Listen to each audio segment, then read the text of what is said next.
Hey, welcome back. Wanted to cover something today that, man, if you are traveling to Chicago, this is a mistake that I see a lot of people make because they haven't familiarized themselves with Chicago, haven't done maybe enough research on how our city works. And that is, do not make the mistake of renting a car or any vehicle, SUV, whatever, when visiting the city of Chicago. We have very wide reaching, reliable public transportation. It's called the CTA, which is the Chicago Transit Authority. And basically, kind of how I've trained my family from California when they come into the city is from the moment that they land, either at Midway Airport on the south side or O'Hare International on the north side, is I tell them don't hop in a car unless you're running late. If you absolutely have to be somewhere, you got to be downtown and whatever. Uh, don't don't hop in a car. Walk to the blue line at O'Hare or to the orange line at Midway and get yourself a CTA pass. You can get anywhere from 1 day to 30-day passes. They have a 1 day pass, a 3 day pass, a 7 day pass, and a 30-day pass. And the reason why I encourage everyone to do this is because you don't just want to be trapped somewhere and then be at the behest of having to take rideshare everywhere. I mean, I still take rideshare certainly in the city and, do a few, a little bit here and there when my family visits. But to really appreciate and get to know Chicago, you want to be taking CTA and walking. Chicago might be the most walkable major metropolitan city in the country. I know certainly New York City is extremely walkable. I would just say that Chicago might be a little cleaner and just a little bit more. Our buildings a little bit more space. We have alleys. So in terms of layout, again, I'm biased. I would say the most walkable city in our nation is Chicago. But yeah, don't make the mistake of renting a car because then you're going to have to worry about parking. And if you aren't familiar with parking rules and you're not good at reading, parking signs and where you can park and where you won't park, you can get tickets. It's not worth it. Part of the Chicago experience is CTA, is riding the L train, is riding buses, and don't be afraid of buses, or frankly the trains. Whatever you've heard, I guarantee you, as someone who is a lifer, you really don't have a whole lot to worry about in Chicago. The concern areas, I guess we could call them, are usually, more gang neighborhoods, and those are places you're not going to travel to. You're just not, especially if you're not from here. You wouldn't even know where to go. Most newcomers to Chicago, sadly, never make it out of downtown. And there's nothing wrong with downtown. Downtown's great, but it breaks my heart. I watch these other videos on YouTube of these folks that come from all over the world and never get out of downtown. I was watching this lovely couple. I believe he was English and his girlfriend, she was Portuguese, and younger couple, early 20s, mid 20s. These kids never made it out of downtown. It broke my heart. They got stuck doing a lot of the tourist trap stuff. And again, nothing wrong with downtown. Definitely walk the Miracle Mile. There's lots of shopping, great food. You have, you know, uh, classic spots like the Billy Goat Tavern for cheeseburgers. You have one of my favorite spots for pizza downtown, which is La Briola Cafe. They make excellent Chicago thin crust tavern style, and they make excellent deep dish. So you can try both. There's also Giordano's, which is my favorite stuffed pizza downtown. You have the beef right there, or Mr. Beef, I should say, and right there in River North. So there's a lot of great stuff downtown. You have amazing architecture. Definitely, please do the architectural boat tour on the Chicago River. Do those things. Go to Millennium Park. See the Cloud Gate, which everybody calls the Bean. Um, go to the top of the Sears Tower or Willis Tower, as it's called. All of us locals will always call it Sears. Go to the top of the Hancock Building. Get those views in. So explore downtown, but when you're done, make sure that you've gotten your CTA pass when you arrived at your respective airport, and ride those rails, ride those buses. One of the things I when my family is in Chicago, we probably walk, I kid you not, probably 12 to 15 miles a day minimum. I really don't let anybody take cars. Obviously, we do take the L trains, CTA trains, but outside of that, we're hoofing it. One of the Even if you are in like a residential neighborhood in Chicago, our neighborhoods are pretty. We have really, it's everything from very basic to more ornate neighborhoods. Every neighborhood has a coffee spot, has a restaurant, has a dive bar. I've said that multiple times on my channel, that you could literally, just for fun, pick a line: green, brown, pink, orange, and just hop off. And I guarantee you, within feet of your exiting the train, you'll find a spot, a great place for lunch or for dinner, a pizza spot, a great place for coffee. So again, if you're visiting Chicago, don't make the mistake of renting a car. Don't make the mistake of getting trapped downtown, because you're really shortchanging yourself. One of the things about Chicago is, again, architecture, skyscrapers. We have all of that downtown, but the architecture doesn't stop downtown. You can go all the way, for example, to the end of the Green Line in Oak Park, which is one of my favorite spots in all of Chicagoland, because in Oak Park, it is the home of one of the greatest architects to ever live, Frank Lloyd Wright. His home and studio is there, and they do tours of his home and studio. There is the sort of the neighborhood tour near his home and studio, where you literally can just, they give you like a headset, and it kind of walks you down and around the blocks and tells you about all of the all the houses, when they were built, styles, all of that sort of stuff. So that's a fun spot. But again, to have rented a car and having to drive all the way out there, when you can just head into the loop, hop on the Green Line, have a nice leisurely train ride, seeing all the different neighborhoods on your way to Oak Park, which is the end of the Green Line, and then hopping off literally right downtown Oak Park and walking right to the Frank Lloyd Wright home and studio. On your walk there, you'll pass his Unity Temple, which I believe is the only church he ever designed, which is beautiful as well. They do tours of the Unity Temple. Don't miss that. And again, great food in downtown Oak Park.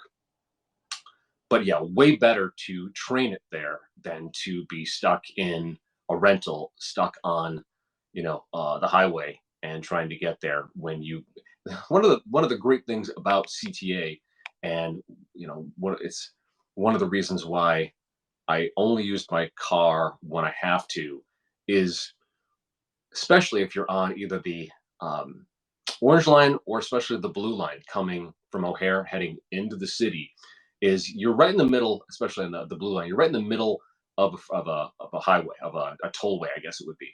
And um, you just get to fly right past traffic.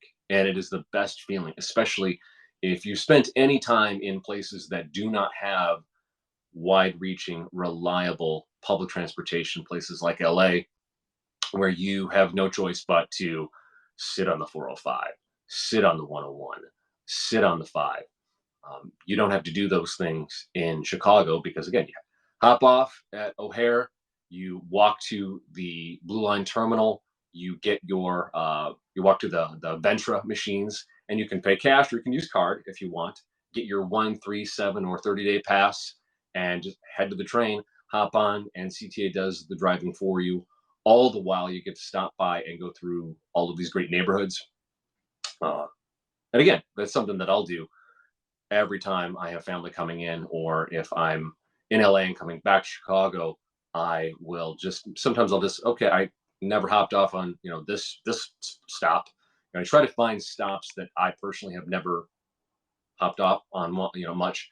Um, Again, if you can do a bit of research before you go, I highly recommend looking, if you could just type of, eat like a local or travel like a local in Chicago, because that will help you sidestep a lot of the tourist traps. Places like Navy Pier are cool and they have a great view. I'm not saying don't go to Navy Pier.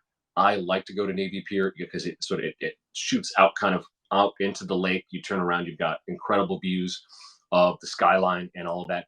Worth doing, worth getting on the Ferris wheel at least once in your life and getting a view that way. Nothing wrong with doing all those things, but just understand that Chicago is more than downtown. You have 77 community areas. I see a lot of people saying we have 77 neighborhoods. No, it's 77 community areas. We probably have north of anywhere between 150 to 200 neighborhoods, depending on who you talk to, depending on where they feel their neighborhood ends on this street or whatnot. But tons of neighborhoods, and Chicago is, in addition to being a city and a garden with about 700 parks. You have obviously Millennium Park downtown, which is beautiful. You have Lincoln Park, which is just north of downtown, which is beautiful. All worth seeing, worth checking out. I'm definitely look at those places. But the South Shore, the South Side, West, and other parts of the North Side also have tons of parks. I when I lived in one of my favorite neighborhoods that really doesn't get much talk. I guess it's never been a sexy neighborhood, which I don't understand. If you like a quiet neighborhood, if you like a neighborhood with great food, walkability, access to CTA, my old neighborhood of Lincoln Square is perfect for you. It's one of our old school German neighborhoods too, and this is why you absolutely should ride the rails, because if you get on the Brown line, say downtown, say you got a hotel downtown, or you got a Verbo maybe on the west side, you can from downtown, if you're staying downtown, hop on the Brown line and head to the western stop to Lincoln Square, and you have the Dankhaus, which is the German Cultural Center. You've got when last time I was there, there's this cool new Turkish cafe there, and I'm blanking on the name of that place, but I had some Turkish coffee there, which was really good. Let me try to look it up. I'm going to give these people a shout out.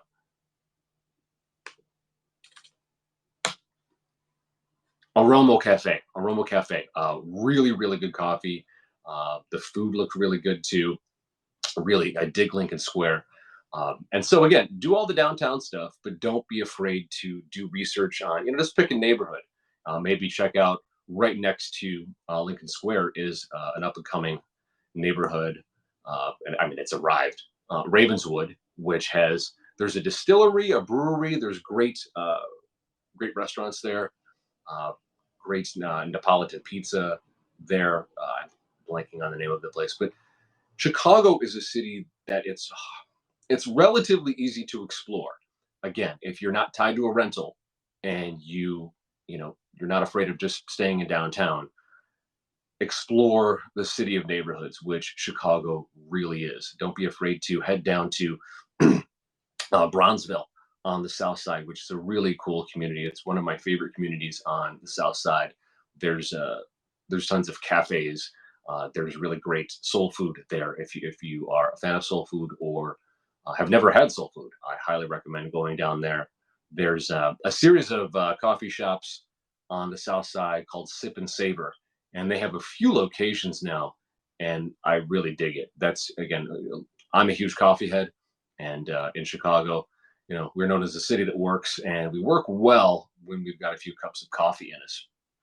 Also, one of my favorite spots, I believe it was last episode, I talked about the West Side.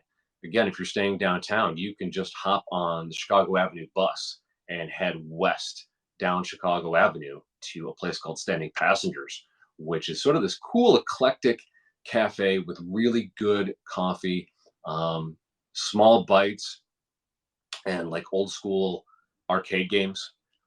Again, super easy going back and forth on the Chicago Avenue bus. Uh, we have near there's on the west side too. There's like a whole bunch of Filipino spots. Obviously, Kasama, I talk about all the time. They're the only Michelin star rated Filipino restaurant in the world. Not far from there, we have Uncle Mike's Breakfast Cafe, which is really good, worth going. They give you a little bit of lugao, which is sort of like a chicken soup porridge kind of thing right before your meal, and then at the end of your meal, maybe you go there again for breakfast, get yourself some tocino, which is Filipino bacon. You get yourself longanisa, which is Filipino sausage, eggs, and garlic rice. Perfect. And they end cap it with lugao, so that's like chicken soup porridge at the beginning, and that has a little bit of fried garlic on top with green onion and lemon wedge, and then they finish it up with champurrado, which is sort of a chocolate rice porridge, which I usually get two because I know I'm going to be walking a lot that day. But these are all little places that aren't, again, if you aren't tying yourself to downtown and you're not tied to a rental, you can explore. You don't have to constantly be worried about okay, where did we park again? Oh wait, we have to get back to the car. Or again, if you have a lot of bags with you, if you're one of those people, I'm not, but I have a few family members that like to shop. Uh, Maybe set a day to do that. That way, if you do accumulate a lot of bags and you need to get a ride share to go either back to your hotel room, go back to your Verbo rental, you can do that. But if you're going to explore, which I highly recommend you do every day that you're there, maybe limit the shopping to a particular day so you're not running around town with a bunch of bags. Um, so yeah, what else? Yeah, CTA over cars every single time if you can. Um, West side, south side, north side. Yeah, so I guess that's really it. I see so many people on YouTube that come into the city that haven't done any research. I literally watched, again, lovely people. I watched a guy from the Caribbean, cool dude, really great videos. And this guy was doing. I guess he's really into fried chicken, and he was comparing the fried chicken he got from KFC at the airport with other places, which I found it interesting that he like his bar was KFC. Not to say there's anything wrong with KFC. KFC is good, but there's again, if he had been able to do a little bit more research, and he did go to Harold's. We have at least two kind of big fried chicken places, legendary fried chicken places in Chicago, and that's Uncle Remus and Harold's Chicken. And they're sort of like the dueling chicken places. I love them both. I can't choose between them. I'll go back and forth between the two. But if you think KFC is good, man, have I got some fried chicken for you. Uncle Remus and Harold's. Harold's has locations all over the city. I'm trying to remember if Uncle Remus has multiple locations. I can't remember. I always end up going to the same one. But again, that's do a bit of research. Act in terms of like anytime I go to a new city, anytime I go anywhere, whether it's in the States, outside of the States, I try to do my research. Okay, what do the locals do? What do locals eat? Because again, my lovely young European couple on their video, they said they went to other places, but what ended up on the video? Starbucks Reserve downtown, which is cool, but no other mom and pop or local coffee places. And then they did Corner Bakery, and they talked about how disappointed they were. It's like, well, maybe don't go to a chain, or if you go to a chain, like they didn't go to Portillo's. They didn't, at least to my knowledge, they didn't go to Billy Goat Tavern. They didn't go to Giordano's or La Briola Cafe. So many places downtown that are unique and only exist in Chicago didn't make the cut, but Starbucks that exists anywhere did. Corner Bakery, which I believe is nationwide, it just it hurt my heart a lot. Again, nothing. I'm not coming down or in any way bad mouthing these people, but it's Chicago is a world food capital, and I would put our food up against the world. Not that it's necessarily competition, but we know what food is. We are, it's you really have to bring it hard if you want to survive in Chicago. If you're trying to phone it in, you absolutely won't last. But again, do your research. Make sure you're not trapped with a car. Uh, if you have someone who's local, and I'm happy to be a resource, I tell people all the time if you are planning for a visit to Chicago, if you want to know how to maneuver away from tourist traps like Navy Pier, again, Millennium Park is cool. Do those things downtown. But in terms of like really solid eats, uh, it doesn't just exist downtown. And to the extent that you can avoid chains, large chains, do it. I was really shocked with the European couple. We have a Nutella cafe right in downtown. I believe it's right on Michigan Avenue. And I thought for sure, I'm like, these kids are European. They've got to hit the Nutella cafe. I have no idea if they did or not. So stuff like that. While obviously Nutella isn't from Chicago, it um, it is a sort of unique thing. I don't know that all cities have a Nutella cafe, but Giordano's, Lou Malnati's, La Briola, Intelligentsia Coffee, Dark Matter Coffee, Standing Passengers, Sip and Savor, all of these really cool local joints that some of which are downtown, some are not. But explore the city in a garden, explore the city of neighborhoods, because that's really what we are. And it's going to be way easier doing that without being latched to a car rental, without worrying about where you parked or wait a minute till we have to get back to feed the meter, or we have to get back because we have to move or whatever, for street sweeping and whatnot. All of that just worry and anxiety just disappears, and you're just too busy pounding the pavement and walking down our beautiful streets, with eclectic shops and cool restaurants, or riding the rails and going up above and down below our incredible neighborhoods. But yeah, if I can be a resource, if there's anything regarding this topic you think I missed, please comment below. And again, I'm happy to be a resource. You can reach out to me if you want. On Instagram, I'm King Sing, and that's KYNGSYNG, one word. Again, King Sing, KYNGSYNG on Instagram. And I'm happy to guide anyone in terms of their first visit to Chicago or your 10th visit to Chicago. If you want places that are off the beaten path, you want to eat like a local, you want to go someplace that most people don't usually go, and whether it be cool lounges, cool dive bars, coffee spots, restaurants. Where do people on the west side or the south side get their hot dogs? What's the best place to eat around Sox Park? Or is the Adelaide Planetarium worth it? It is. But all those things I'm happy to help out with. So feel free to hit me up on Instagram or comment below. If this was helpful, please like, subscribe, share, and I'll be back again soon. So thanks again for watching, and we'll see you later.